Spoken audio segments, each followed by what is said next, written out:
a lot of royal stories now, and according to today's papers, Prince Harry has completed his long-awaited autobiography. The final manuscript is said to have been already signed off by lawyers. I wrote an autobiography once. It went from being that size to that after the lawyers looked at it. But anyway. Oh, God. Oh, my goodness. Well, the one book everyone is talking about, well, it might have been the first version of your autobiography, Eamon, is Tom Bowers. It's called Revenge, Meghan, Harry and the War Between the Windsors. We can speak to the man himself, the author, this morning. Good morning to you, Tom. Good morning. Tom, always great to talk to you. You're meticulous, you're forensic about your research.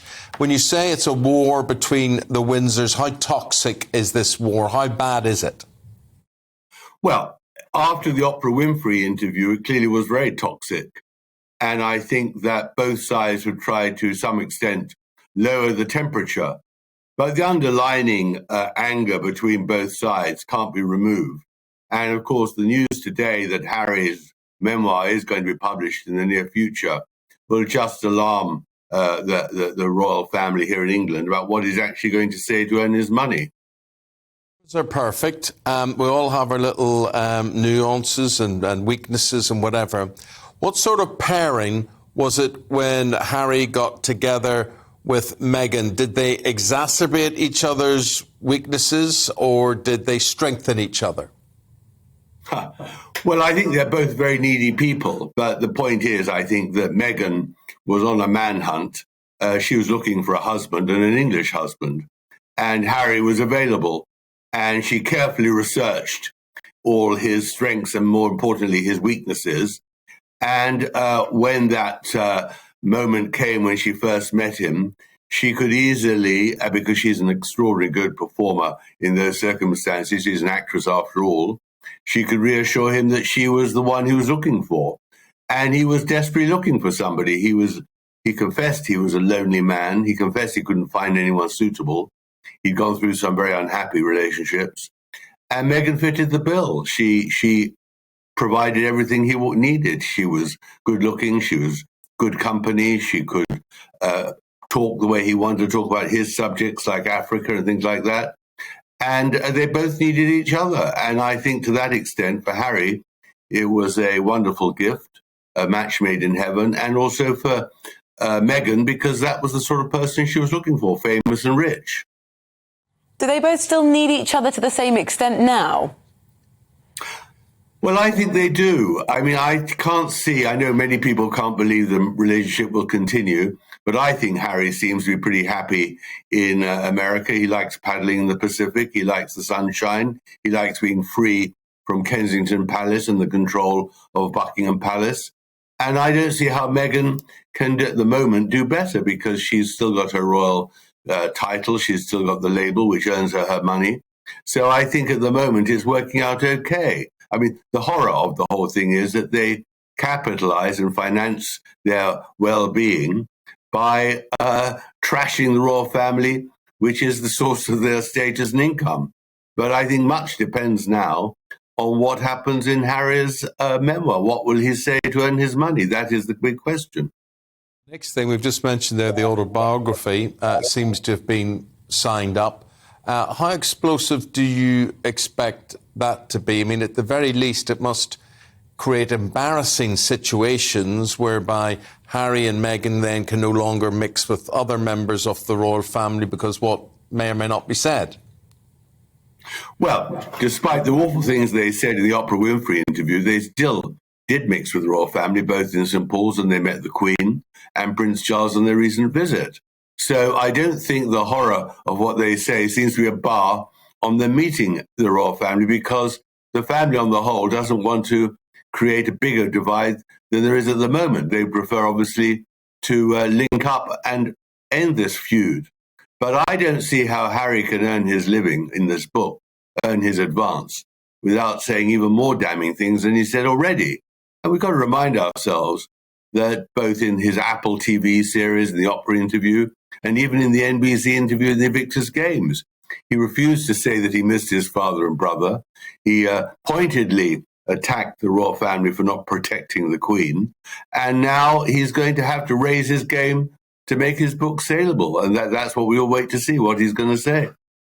Talking about damning things, a lot of people waited to see what you were going to say, and some of it you may look at it and you think is harmless, you think if it's funny, you think they're just good stories and whatever. However, Meghan and Harry have an army of keyboard warriors who tend to support them.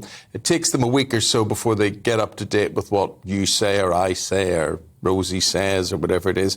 But sure as heck, they spring in to action. Do you think she's aware of the keyboard warriors who defend her and who are now attacking me as I speak and you for writing that book?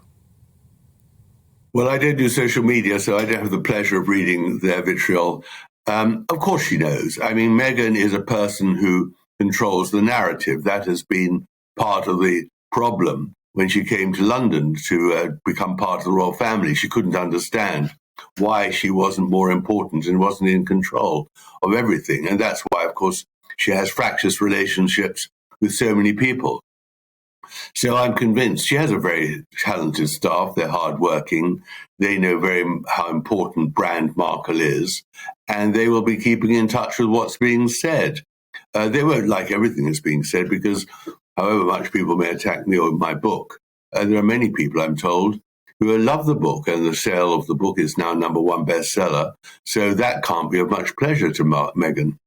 So I think she is very much in control of what is being said, and she is utterly passionate about her image. I mean, that is everything that matters.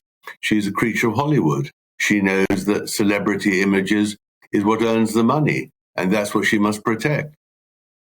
What also earns the money is this sort of rancour. And, you've talked about some of the family's desire for reconciliation. Do you not think that maybe the media, someone like yourself, are actually motivated for the sort of revenge part of this storyline to be the one that gains traction? No, I don't think that's fair, frankly, because I wouldn't have written this book if she hadn't appeared on the Oprah Winfrey Show. I thought that was just so disgraceful, what she said, what Harry said, and I'm a monarchist, and I just don't think she should have been allowed to say those things unchallenged by Oprah Winfrey. It was scandalous. So I embarked on this book to actually understand what sort of person actually launches that sort of unfair, untrue attack on the royal family. And that's very much my motive. I tried to find out the truth. And it was only by finding so many different aspects of her life which were not in the public domain that I could actually come to the conclusion that I did, and I'm told it's a good read. And not only is it a good read, it's an authoritative read. It tells the truth about Meghan. And I think that's very important. We know the background and the motivation of a woman who clearly married into the royal family because she loved Harry. Don't doubt that, but also because she liked the status. But in the end, very quickly, she discovered that she wasn't get the status of #1, which is what she wanted. There is only one #1 in the royal family, and the rest of the family is there to support the Queen. And Meghan didn't understand why she wasn't in the spotlight, and very quickly decided she'd be better off in Hollywood. Does she see herself akin to Harry's mother, Princess Diana, in any ways? Does she see parallels there? Does he see parallels there? Well, I think that's what's one of the many interesting things in the book, that especially during the tour of Australia, but even before, when Harry first met Meghan, he was convinced she had the magic of Diana. He was convinced that his mother's mantle had fallen on Meghan and that she was being treated in the same way by the media, and later was being applauded in Australia by the crowds, which she certainly attracted. And it was a greatly successful tour, ostensibly on the outside, because she had the magic of Diana. But the trouble with Harry is that he was very young when his mother died, and he never really understood this very complicated, complex woman and her role in Britain, her role in the royal family, and why in the end she found herself in the south of France with Mohammed Fayed and then died in that awful accident. I mean, unlike William, he didn't go around talking to Diana's friends and family to understand the complexities of his mother. She wasn't just a simple saint. She was a wonderful woman, but she had also her faults and failures. and was very much responsible also at the end for putting herself in danger. So Harry, while on the one hand undoubtedly would like to see Meghan as Diana, and I'm sure Meghan wouldn't shy away from that role either, I think the comparison is pretty slim. Tom, fascinating talking to you. His book is a #1 bestseller. It's called Revenge, Meghan and Harry and the War Between the Windsors. It is out now. Tom Boyer, always a pleasure to talk to you, and good luck with the book. Thank you. Thank you very much.